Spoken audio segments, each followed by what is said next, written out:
Keep it high, keep it tight. I'm Jim Mercer, Review Guy. It's a very hot spring day. We're sporting Maiden, and we have an album to talk about. So today we're going to be talking about Wolftooth's self-titled release.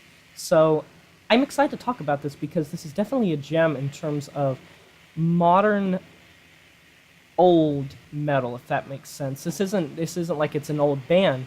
What I mean by that is the production quality and the overall composition and structural foundation of this album is forged in such a way that it recalls a lot of the old titans that really commanded this type of genre in particular, which is this heavy type of sludge metal crossover breed of metal slash hard rock that is really abrasive without having to resort to overly ambitious thematic elements.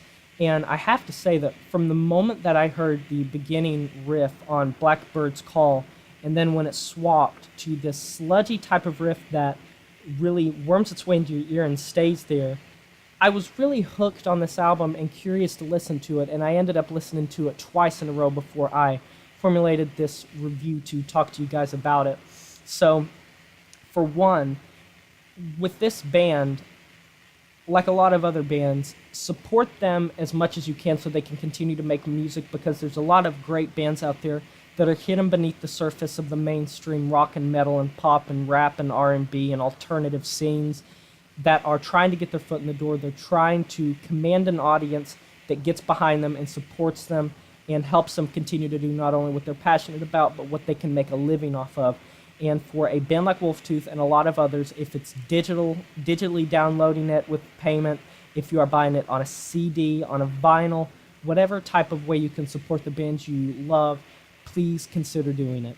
So I was actually not sure that I didn't know this existed before I had previously listened to it. So when I heard Blackbird's Call, it really caught my attention, and I was excited to see if the rest of the album could have this type of not only abrasiveness, but very almost Black Sabbath crossover type of sound in their music. They also recall the works of Sword, the band Sword.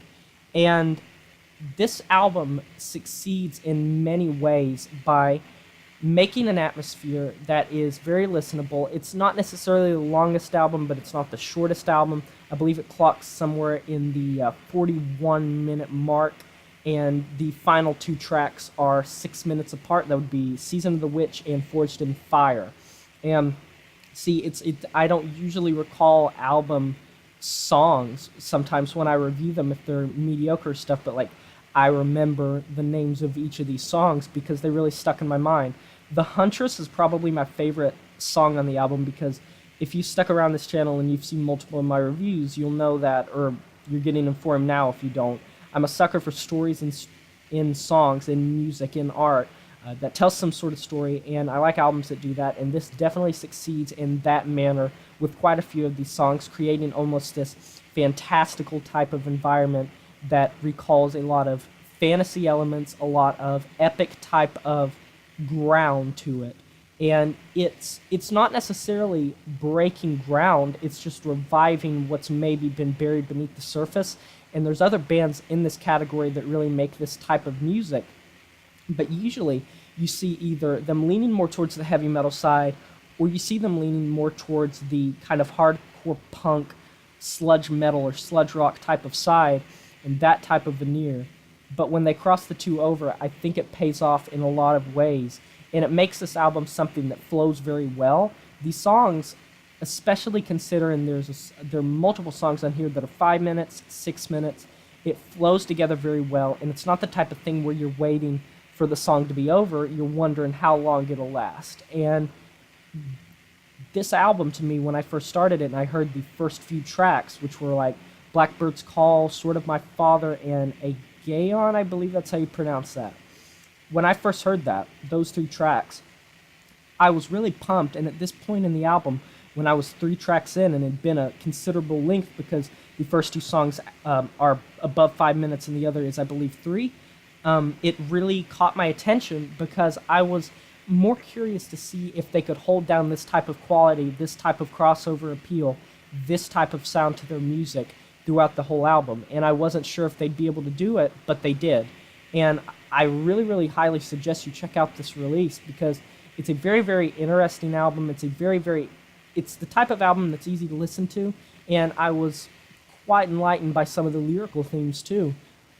I like it when bands can have good lyricism alongside good instrumentation and good vocal work.